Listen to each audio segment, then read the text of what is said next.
Nigerian देश के नागरिक के पास से 23 किलो मोफेडिन नामक ड्रग्स और 50 ग्राम कोकीन वाइस क्राइम ब्रांच ने किया जब्त, जिसकी अंतर्राष्ट्रीय बाजार में कीमत 11 करोड़ 60 लाख है। मीरा बयंदर वसई विरार पुलिस आयुक्त ने अमली पदार्थ के ऊपर सभी पुलिस स्टेशनों को सख्त से सख्त कार्रवाई करने का आदेश दिया है। इस आदेश के बाद सभी पुलिस स्टेशन में कार्रवाई क्राइम ब्रांच की यूनिट पूरी तरह से सक्रिय हो गई है। पुलिस के मुताबिक 5 अप्रैल को रात 12 बजे के आसपास क्राइम यूनिट 2 को गुप्त सूचना मिली कि एक घर में ड्रग्स की बिक्री जोरदार चल रही है। गुप्त सूचना के आधार पर क्राइम ब्रांच के अधिकारी और कर्मचारी अपना जाल बिछाकर और फर्जी ग्राहक भेजकर उस नाइजीरियन नागरिक को ड्रग्स के साथ गिरफ्तार करने में सफल रहे, जिसके घर में से 23 किलो एमडी नामक ड्रग्स और 50 ग्राम कोकीन पुलिस ने बरामद किया है। साथ में इस नाइजीरियन नागरिक का पासपोर्ट और अन्य डॉक्यूमेंट्स पुलिस ने जब्त किए हैं। इस आरोपी का नाम विक्टर ओडी चिन्मय और डाइक रेमन है।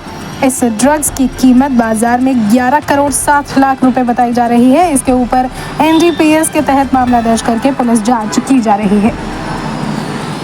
क्या मामला है? माननीय पुलिस आयुक्त के मार्गदर्शन में पूरे मीरा भाईंदर वसई विरार कमिश्नरेट में ड्रग्स के खिलाफ में हमारी कैंपेन जारी है। उसी के तहत यूनिट 2 के पीआई समीर आहिरराव और उनके पूरी टीम को एक इंफॉर्मेशन मिली कि एक जगह पे एक बंदा ड्रग्स का उसके पास में साटा है। ऐसा इंफॉर्मेशन मिलने के बाद दिनांक 5 तारीख को रात में 12 के बाद में पूरी टीम वहाँ पे गई। Mahesh apartment Evershine city Vasai वो एरिया का नाम था। वहाँ पे उन्हें एक नाइजीरियन विक्टर ओनूवाला उर्फ डाइक रेमंड नाम का व्यक्ति उन्हें वहाँ पे मिला। जब उन्होंने वो फ्लैट की तलाशी ली तो वहाँ पे 48 ग्राम्स कोकेन बरामद हुआ। साथ ही जब पूछताछ की तो उसके पास में वहाँ पे 4th फ्लोर का जो एक फ्लैट था उसकी भी चाबी उसके पास से मिली। जब 4th फ्लोर के फ्लैट में भी हमने पूरे उसकी वहाँ पे छानबीन की तो हमें वहाँ पे 22 केजी 865 ग्राम एमडी पाउडर हमें वहाँ पे बरामद की हमने, और साथ ही उसको बनाने के लिए जो केमिकल्स लगते हैं वो भी हमने वहाँ से हमने जब्त किए। कुल मिला के हमने 11 करोड़ 58 लाख के ड्रग्स हमने जब्त किए हैं। साथ ही जो आरोपी था विक्टर ओनूवाला उसको भी हमने अरेस्ट किया है। इस घटना को लेके हमने CR नंबर 279/2025 वाली पुलिस स्टेशन में NDPS एक्ट के तहत गुना दर्ज किया है। इसका इन्वेस्टिगेशन हमारी क्राइम ब्रांच की टीम कर रही है और उसकी पुलिस कस्टडी लेके इसके साथ में इसके और कोई साथीदार है, ये कहाँ बेचता था, इसके साथ में बनाता था, रॉ मटेरियल्स कहाँ से लाता था, इस सब की छानबीन इंट्रोगेशन हम लोग करें। सर, बड़े पैमाने पर उसने ड्रग्स बेची है, इसके पहले उसका रिकॉर्ड है क्या कुछ, या किस तरीके से? मुंबई में एक गुना उसके ऊपर दर्ज है, ऐसी प्रिलिमिनरी इंफॉर्मेशन हमें पता चली है।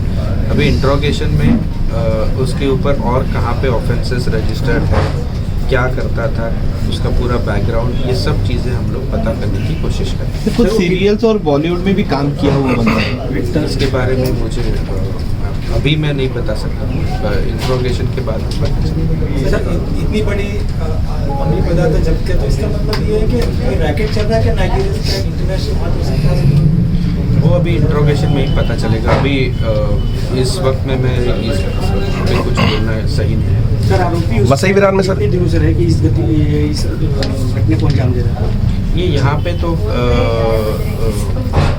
ही वॉज रेंट पे रह रहा था, तो इसके पीछे जिसने रेंट पे दिया है वो बंदे के ऊपर भी हमने 188 IPC और अभी जो BNS का नया सेक्शन है 223 BNS के तहत हमने वाली पुलिस स्टेशन में ऑलरेडी गुना दर्ज किया है।